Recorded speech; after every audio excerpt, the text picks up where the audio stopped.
All right, everybody, welcome to Play the Dragon, History of Dragon Ball Video Games, Volume 1, the first saga. We are covering all the games from 1986 to 1997. And how many of you were born around that time or after?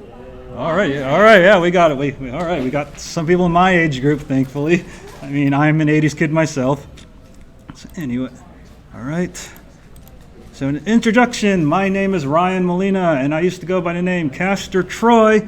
I was the webmaster of two popular Dragon Ball Z websites, Vegeta Insane and Ginga Giri Giri from 1999 to 2002, and I'm one of the old school Dragon Ball Z webmasters, and it's been 20 years, hasn't it? Wow, like 2019 to 1999.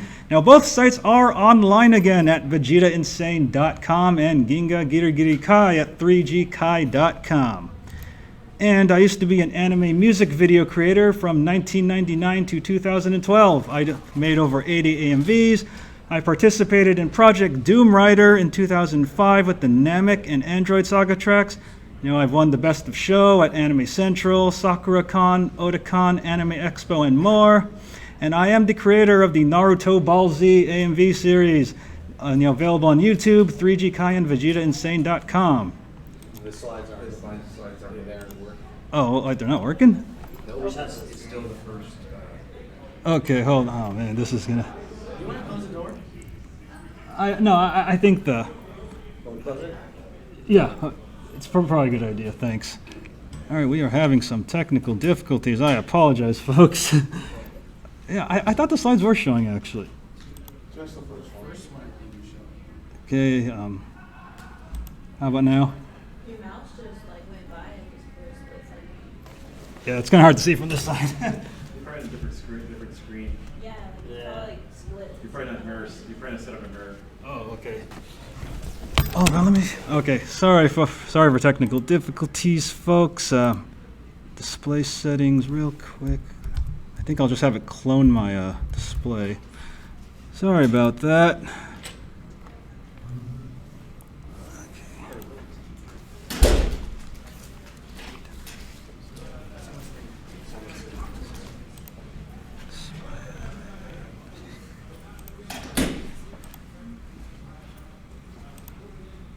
All right, how's this? Okay, well, there we go. Thank you, everybody, for letting me know, because it's a little bit hard to. Okay, well, I already did this part. I know I did this part. All right, and I also do make a special appearance on the Dragon Ball Z Resurrection F Blu-rays. I appear on both the Japanese version and the U.S. version. So huge thanks to Toei and Funimation for this. I don't get paid for any of it. I had to sign a waiver though, so all that legal mumbo jumbo. So if any of you brought Dragon Ball Z Resurrection F Blu-rays, I'll totally sign them for you, but I don't think my signature is worth anything. And nowadays I run Battle Geek Plus, which is my YouTube channel where I do video game reviews, sketch comedy, and more.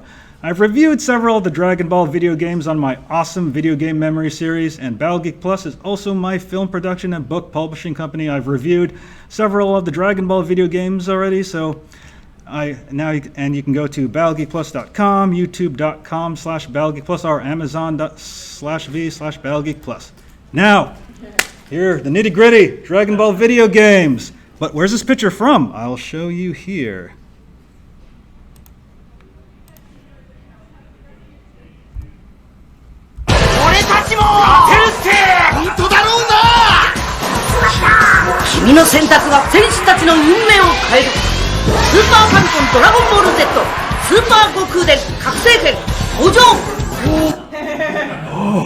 I wish that last frame was longer.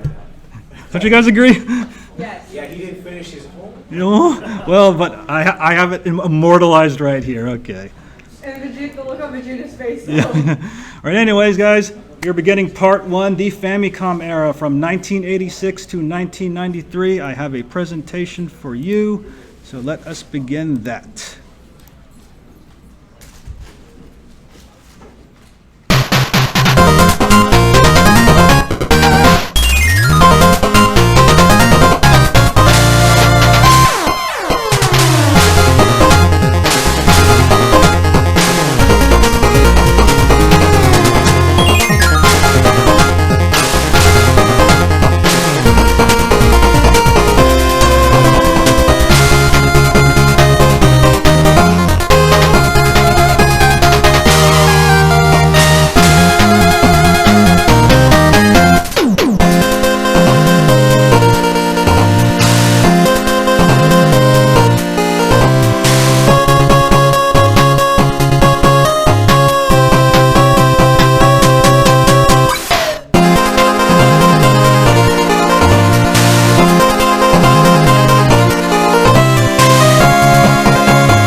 It's a instrumental I got off YouTube.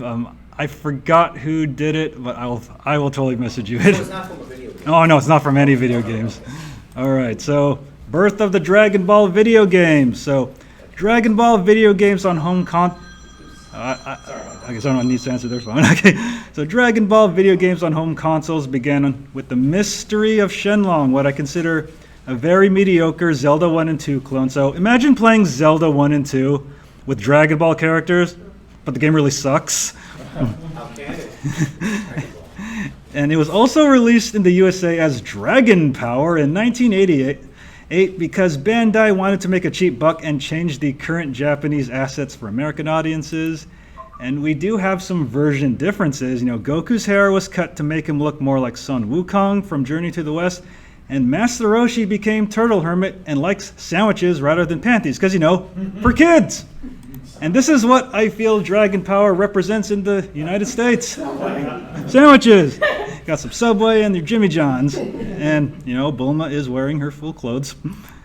So, and we also have more version differences. You know, Goku's name was actually kept in Dragon Power, but everybody else got name changes. So Bulma is Nora, Master Roshi is Turtle Hermit, Yamcha is Lancer, Oolong is Pudgy, the Kamehameha is the Wind Wave, the Dragon Balls are the Crystal Balls, and, you know, maybe Yamcha is cooler with the Lance. What do you think? Hey guys, I got this. Dragon Power rules. The Lance did nothing! I'm so...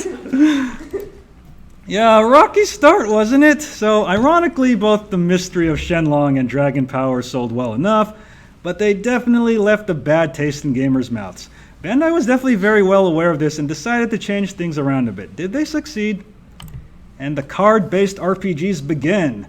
So, the original Dragon Ball and Dragon Ball Z series were made into card RPGs, where you traveled on a world map, which is either board or grid-based, and during combat you selected cards to attack, defend, use items, etc., and choosing the right cards was the key to winning the game. And I do have a commercial for you for the first Dragon Ball Z game on the Famicom right here.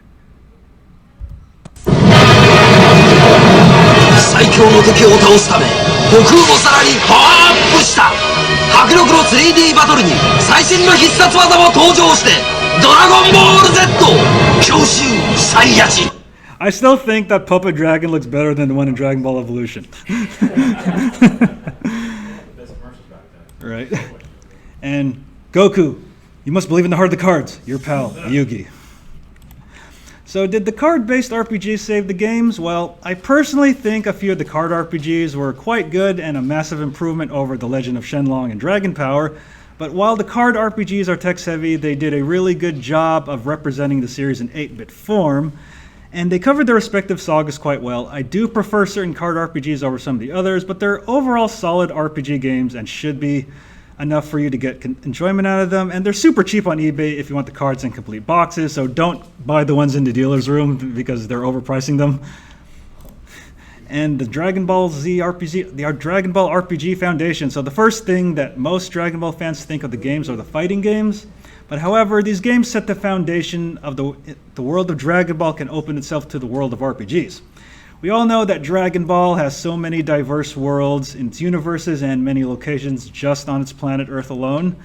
And these concepts would be further explored in the legacy of Goku 1 and 2 for the Game Boy Advance, Attack of the Saiyans on the DS, and the upcoming Project Z action RPG, which I'm really excited for. And we also get super crossover events. So far before Jump Force, you know, the game they're playing downstairs. How many of you have played Jump Force? Yeah, you're better off. I mean, I just reviewed the game, so I did all the hard work for you. I'm sorry. Okay, so Goku appeared in the crossover RPG games Famicom Jump 1 and 2. These games involved many characters from many Jump properties like Dragon Ball, Fist of the North Star, JoJo's Bizarre Adventure, and many more to stop evil from taking over the Jump world. And I personally think the first Famicom Jump is a bit of a mediocre game, with a ton of problems like lag and very clunky gameplay because your character, who's not any of the Jump characters, it's just some random fan, he moves and fights like a turtle, but not exactly a Ninja Turtle, so he's like, So Famicom Jump 2 is a much more improved sequel with slightly better gameplay, and you move as a slightly faster turtle, so you're like, ugh. And you actually get to control Goku right off the bat. He's like the first character that you can get to control. So think of Famicom Jump 2 like playing Goku in Dragon Quest, but not actually as good. And we have an original story, Dragon Ball Z, Plan to Eradicate the Saiyans. It's not based on any of the actual anime or manga material, and I do consider this game to be the best one of the card RPGs because it pushed the limits of the Famicom to really show Dragon Ball Z represented in 8-bit form. I mean, you see all this detail on Piccolo right here. And the story of Dragon Ball Z Plan to Eradicate the Saiyans is a member of the Sufurians, who you know as the Tuffles in the English dub, named Dr. Lychee bears a hatred for the Saiyans who took over Planet Plant and turned it into Planet Vegeta. He was killed in the battle against the Saiyans, and he lives on in his ghost form, which is shown here. Ooh. And he wants to enact his revenge. He sends Destron gas all around planet Earth, which takes away our heroes' powers. But what's worse is old foes like Frieza, Lord Slug, Turles and Cooler return. And can Goku and his friends defeat these foes and stop the evil Dr. Lychee from getting his revenge on the Saiyans? Well, play a story that transcends not only the manga and anime, but through Earth and space. And also, this game proved to be so popular among the fans that it was readapted for the Bandai Playdia, which I will cover a little later, and reanimated for Dragon Ball Raging Blast 2. And we have actually a fighting game on the Famicom called Dragon Ball Z Clash, the Tournament Under the Heavens, which required a Daytac barcode scanner and cards to choose characters. Now, I do own this game, but I have not played it on Twitch for these reasons. Personally, I find it very mediocre, and it's hindered by the technical limitations of the Famicom, so don't expect any in-depth fighting mechanics. It's 2-player only, so you'll have to convince a friend to come over and play, and I haven't been able to do that yet. And in all honesty, I think this game will just make your friend leave your house. But however, though, the cards are kind of cool, and scanning them inside the barcode battler is nice, so, and that's the best part of the game, so I think the cards are cool, bro.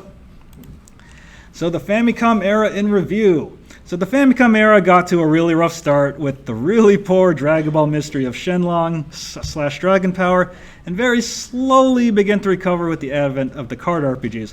While I don't consider any of the card RPG games to be complete masterpieces, they're definitely worth playing and did capture the look and feel of the series in 8-bit form. These games would lay the foundation for future generation of games to come. And now let us begin with the Super Famicom / Game Boy / Arcade era. And we all know this picture pretty well. Yeah. All right, hold on. Got another presentation for you.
So, the Dragon Ball Z fighting game craze begins, capitalizing on the fighting game craze of the early 90s, something Combat Mortals or Fighting on the Roads or something like that.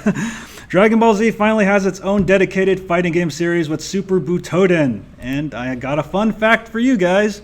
Akira Toriyama himself could not pull off the moves in Dragon Ball Z Super Butoden. I am not kidding. So the fabled creator of the Dragon Ball series and an avid gamer himself could not pull off the moves. So there was a recent article that was going around, I think a year ago on, Kanzenshu, saying Toriyama had so much trouble doing the moves that the producer of the game had to film himself doing the moves on a Super Famicom controller. And if you've actually played the game, you'd understand how difficult it was to actually control, especially if you pre-order Dragon Ball FighterZ on the Switch. You actually get a copy of Super Butoden 1 for free, and it's very hard to control. Yeah. Oh yeah, I know they changed the music in the Switch version because of the whole Kenji Yamamoto scandal. So the Dragon Ball Super Butoden series, it had a rocky start, but greatly improved with the sequels. I consider Dragon Ball Z Super Butoden 2 to be a great entry point for beginners, and Dragon Ball Z Super Butoden 3 has even better gameplay, although it lacks a proper arcade mode. Fun with your friends, but not so much by yourself. And we got Dragon Ball Z on Sega. So the only Dragon Ball Z game to come out for the Sega Mega Drive, aka the Genesis here in the US, Dragon Ball Z Buyu Retsuden. I personally consider this to be a poor man's Super Butoden, just like many of the Sega versus Super Nintendo comparisons, because it has watered-down gameplay and watered-down graphics, and the voices sound like they're being yelled from a kazoo, so you're going to hear, Kamehameha. I'm not kidding. So I recommend just playing the Super Butoden games instead. And Dragon Ball Z Hyper Dimension. And I got a badass commercial to show you guys. All right, let me just play it here for you.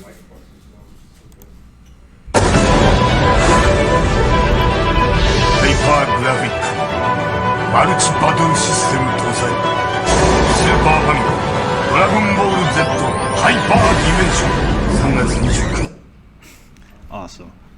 That is a great one. All right, the Super Famicom Dragon Ball Z era ends with a bang in 1996 with the excellent Dragon Ball Z Hyper Dimension. Taking inspiration from Mortal Kombat 3, Dragon Ball Z Hyper Dimension has a new realistic look and much faster, much more hard-hitting gameplay to the point where you can knock another fighter into another stage. And with incredibly solid gameplay all around, this game is sure to send you to the next dimension. And the 16-bit Dragon Ball Z RPGs. So the RPGs did continue on the 16-bit systems with Dragon Ball Z Legend of the Super Saiyan and the Dragon Ball Z Super Gokuden series for the Super Famicom. These were more standard RPGs, but the fighting games were mostly the focus of the 16-bit era. And Legend of the Super Saiyan was the final incarnation of the card RPG games with just better graphics and sound, while the Super Gokuden series was a mix of RPG elements, trivia, and reaction-based combat. And depending what you choose here in the trivia in the Super Gokuden games, you can completely follow the story, or you can actually deviate from the Dragon Ball saga, which affects how you progress through the game. And we also got Dragon Ball Z in arcades. So 2 regular Dragon Ball Z games, just one was just called regular Dragon Ball Z, and Dragon Ball Z 2 Super Battle were released in 1993 and 1995. I personally found the first Dragon Ball Z arcade game to be super mediocre, while the second one's a bit of a slight improvement. And then we got Dragon Ball Z VR Versus. So released in 1994, it was an original Punch-Out-like game with Majin Ozoto, who's now in Dragon Ball Heroes. And if you can get this game working on an emulator or see it in an arcade, I highly recommend playing it since it's a really fun game. And we got Dragon Ball Z on the Game Boy. So 2 specific games, Goku Hishoden and Goku Gekitoden, came out on the Game Boy and were a unique mix of RPG and mini games on the go. So one of the mini games is you can have Goku run on the Serpent Road or blast Namekian frogs for fun. These were kind of technically mobile games before smartphones because of their mini game nature. So the Super Famicom era in review. So the Super Famicom era was a massive quantum leap over the Famicom era. We had a bit of a rough start with the first Super Butoden game, but the Super Butoden sequels, Hyper Dimension, and the Super Gokuden RPG series were all solid games, which were worthy of praise, and I would highly recommend getting several of these games for your collection, like Super Butoden 2 and 3, Hyper Dimension, and the Super Gokuden games. And the arcade era in review. So I do gotta admit, after the excellent fighting games on the Super Famicom, the arcade games were a bit of a letdown.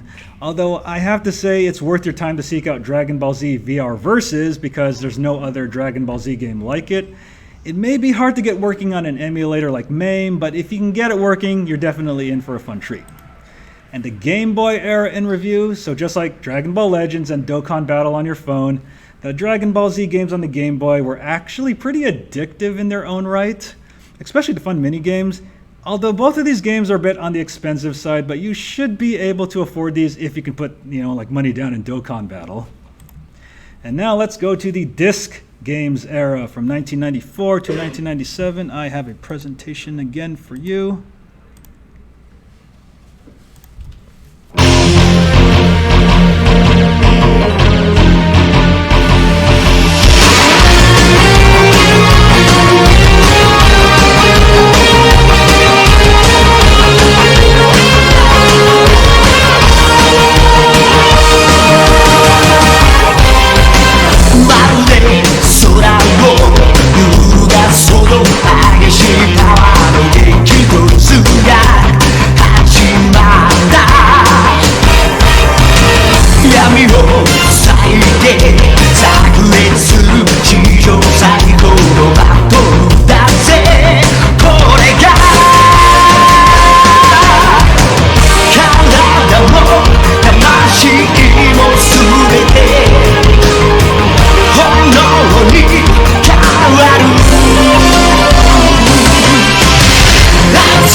Strong.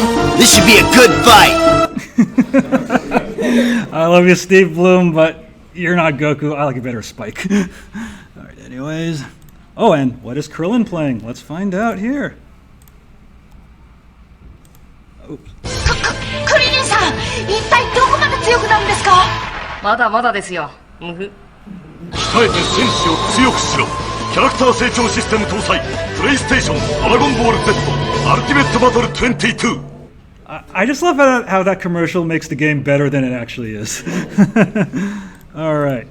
So Dragon Ball Z games on CD-ROM. So as the era of cartridges was coming to an end, Dragon Ball Z video games started taking advantage of the CD-ROM format with increased space and CD quality audio.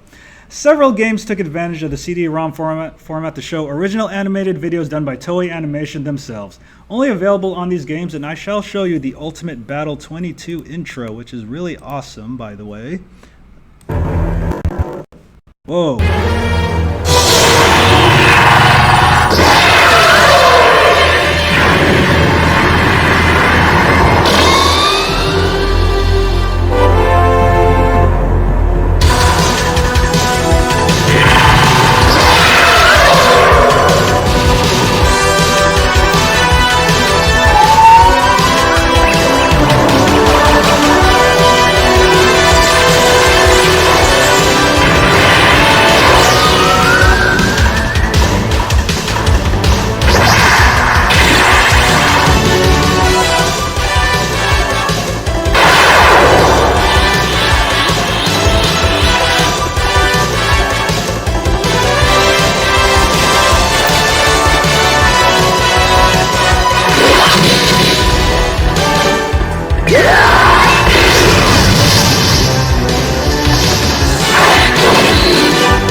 Gogeta.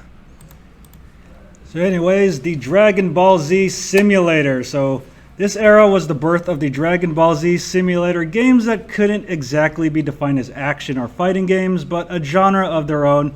And I know a lot of you think that Legend started it, but they actually started with The Legend of Son Goku for the PC Engine, and then was expanded upon in Dragon Ball Z Legends for the PlayStation and Saturn. And I do want to get a raise of hands. How many of you have played Dragon Ball Z Legends for the Saturn or the PlayStation? Nice. Yeah, okay, awesome. So anyways, let us begin with Dragon Ball Z, The Legend of Son Goku. So Dragon Ball Z, The Legend of Son Goku was released on the PC Engine CD in 1994 and is considered the first Dragon Ball Z simulator and the predecessor to Dragon Ball Z Legends. So the gameplay is much different than any Dragon Ball Z game before it because you press left to get away and press right to head towards your opponent. You can press the attack buttons to build up the power balance meter at the bottom, but once you build up the power balance in your favor, you can choose between a different variety of attacks to drain your opponent's life. Now, the CPU in this game is very, very notoriously difficult. Okay. No worries, dude, no worries. It's notoriously difficult, so each of the battles can last anywhere from half an hour to an hour. So you are getting your bang for you are getting the bang for your buck for this game. Although the fights are only one-on-one only, since you're only controlling Goku versus his greatest opponents. And this idea was definitely simplified in Dragon Ball Z Legends for the PlayStation and the Saturn. Alright guys, the nitty-gritty Dragon Ball Z Legends are known by its full name. The greatest Dragon Ball legend is considered one of the best Dragon Ball fighting games ever released due to its faithfulness in retelling the entire Dragon Ball Z story and the 3-on-3 gameplay. So this game was actually Marvel vs. Capcom and Dragon Ball FighterZ even before those games existed. And even though the battles are 3-on-3, the gameplay was simplified from The Legend of Son Goku by letting you change and swap out your characters. There's much easier hit detection to raise the power balance, and more skill was involved, having to balance between being offensive and defensive because you always needed to charge your key meter over here.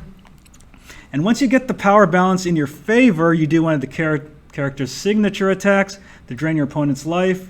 And both the PlayStation and the Sega Saturn versions are both excellent, with some slight differences, like the Saturn version having a little more graphical detail, but the actual gameplay is a lot harder, while the PlayStation one is a lot easier. But nevertheless, I do recommend getting either version of the game, and I do own both versions, and they're both great. And we also now have Plan to Eradicate the Saiyans, the original animation.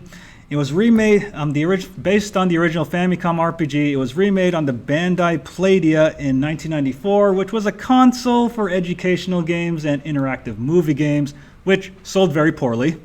So the gameplay was made a lot more like Dragon's Lair and Space Ace, where you see a control prompt over here, so you can choose the corresponding button to attack, dodge, fire a key blast at certain points. But there's very little gameplay, and you're spending more time watching the game rather than actually playing it. And both of the games can be finished in less than an hour or 30 minutes. And like I mentioned before, these were both the basis for the reanimated version for Dragon Ball Raging Blast 2. And I actually bought these games pretty recently, so I spent my tax return this year to actually purchase both of the Plan to Eradicate the Saiyans games and an actual Playdia console. And I played through both of these games on my Twitch channel, twitch.tv/BattleGeekPlus. And I completed filming my review of these games, which is the screenshot here.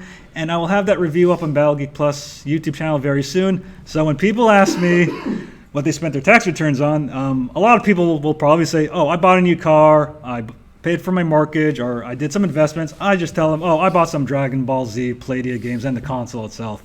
And if you want to know, these games are very expensive. So let me see here. So for this disc, which is the Earth disc, I paid about $60, and I was very lucky to win that auction because it normally goes for $100. Paid $120 for this one, and paid about $200 for the Playdia system. I don't recommend doing it because you're going to be watching these games more than you're actually going to be playing them.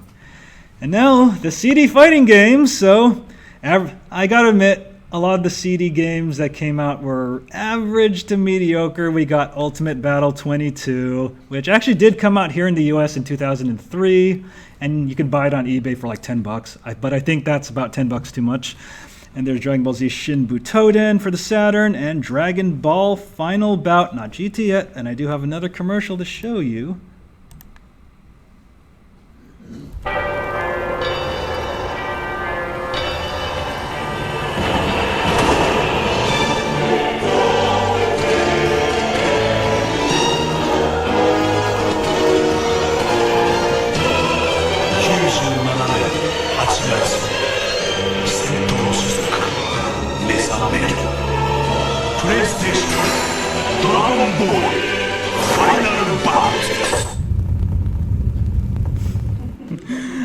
I love how that commercial makes the game look a little more epic than it actually is, because it's not.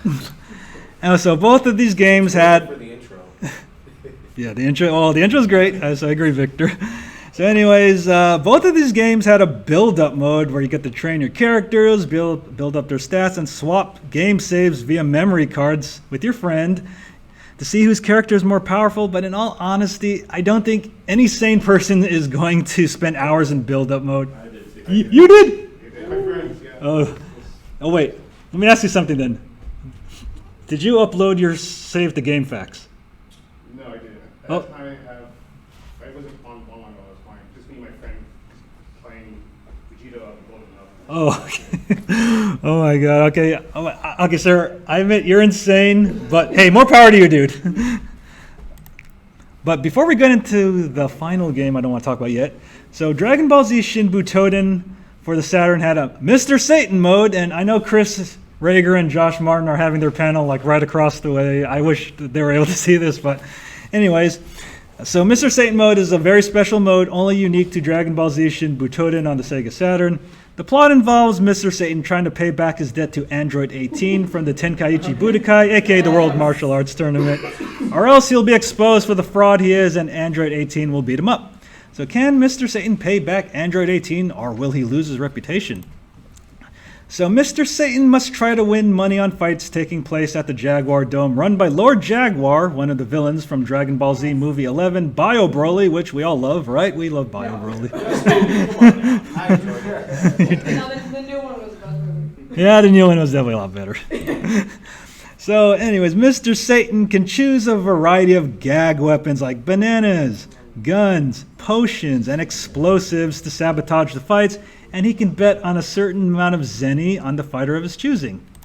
So you actually control Mr. Satan in the background right here in the center, and you get to toss all of your weapons to mess up the other fighter, so they got a better chance of winning. But be careful not to accidentally harm the fighter you're actually betting on, because the weapons will hurt either fighter. So if you win, profit. If you lose, humiliation and a beatdown. So if you win, Mr. Satan pays back Android 18 and gets to relax with Majin Buu for a funny ending. But if you lose, Mr. Satan is humiliated and gets beat by Android 18. Luckily, you only need to raise 10,000 zenny in this game rather than the 10 million in the actual series, because I don't think you can even build up to 10 million in this game. I've tried, believe me. All right, guys, the game you all love, Dragon Ball GT Final Bout. So it had a limited USA release in 1997 in order to capitalize on Dragon Ball Z's first run on syndication with only 10,000 copies made.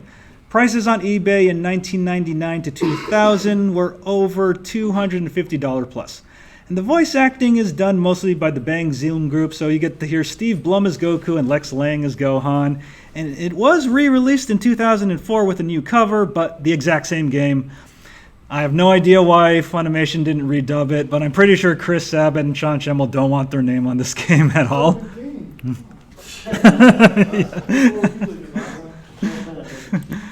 And now, the Final Bout intro comparison. So the Japanese version had a vocal song, The Biggest Fight, by series veteran Kageyama Hironobu, while the USA version had a generic sounding music track. So let's play both to see which one is the better one. Ooh.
like something that would have been on SWAT Cats, not Dragon. Yeah, I agree, dude. Well, isn't the coolest thing when Cell turns his head in the Japanese intro? Isn't that the most badass thing? That was awful. Oh man, so final bout. Where did it go wrong, everybody? So while there are many speculations, it's apparent that the production of Dragon Ball GT Final Bout was plagued with problems. Around 1997, the ratings for Dragon Ball GT were falling in Japan, and Bandai realized their Dragon Ball video game cash cow was in jeopardy. Oh my god, we can't make any more Dragon Ball games. What are we going to do? It was obvious that production was rushed to meet a summer of 1997 deadline. But sadly, Dragon Ball GT would end in November of 1997. But had Dragon Ball GT gone on longer, then I feel the game could have been more polished up like Tekken and Toe Ball, since there was no excuse to have a bad fighting game on the PlayStation. And honestly, did Bandai feed its developers hot dogs during the production of this game? Because, I mean, look at Super Saiyan 4 Goku's tail. It looks like a string of hot dogs coming out. Don't you guys agree? So, final verdict of Dragon Ball GT Final Bout. Our good friend Topo says, trash belongs in the trash bin, was it? All right then, guys, we are kind of almost out of time here. So the disc-based era in review, I have to say that the best games to come out on the disc-based era were the Dragon Ball Z simulators, like The Legend of Son Goku and Dragon Ball Z Legends. These games introduced something new and unique to the Dragon Ball video game universe rather than rehashing the fighting games. But sadly, the actual fighting games like Ultimate Battle 22 and Final Bout were terrible games, and there really wasn't any excuse to have bad fighting games on the CD-based consoles. And sadly, this would be the end of Dragon Ball video games for a short while until 2002, when the series was hitting peak popularity in the USA and having a massive revival in Japan. And also, I've wrote a book about all of this, which is covered in more detail, which is now available on Amazon.com. Play the Dragon: History of Dragon Ball Video Games, Volume 1, and I do have a promo to show you guys. Hey, do you love Dragon Ball? Do you like video games? Do you like Dragon Ball video games? Play the Dragon: The History of Dragon Ball Video Games. Volume 1 is a comprehensive guide based on all the Dragon Ball video games from 1986 to 1997, which is everything from Dragon Power to Dragon Ball GT Final Bout. Well, make sure to pick up your copy today by clicking on the link in the description below. And I do have a surprise for one lucky person here in the crowd. So, I do have a copy of the book. So I'm going to choose one random person to cross. So raise your hand if you're interested. All right, you know, the guy who spent all his time in build-up mode in Dragon Ball GT Final Bout. You? Congratulations, sir. You are the owner of the book. It's now available on Amazon, so make sure you look for it. Yeah, I mean, sir, you got dedication right there. Yep, it comes with a description of all the games I've covered here in great detail. Has a buyer's guide, so don't go buy it don't buy any games downstairs, because I know the real prices. So, anyways, that should be ending the panel for now. You can follow me on Twitter at @RyanMolina or at BattleGeekPlus. You can check me out at BattleGeekPlus.com, YouTube.com/BattleGeekPlus, Twitch.tv/BattleGeekPlus, 3gkai.com, or VegetaInsane.com. Thank you, everybody, for coming, and have a great Kamehacon. Thank you.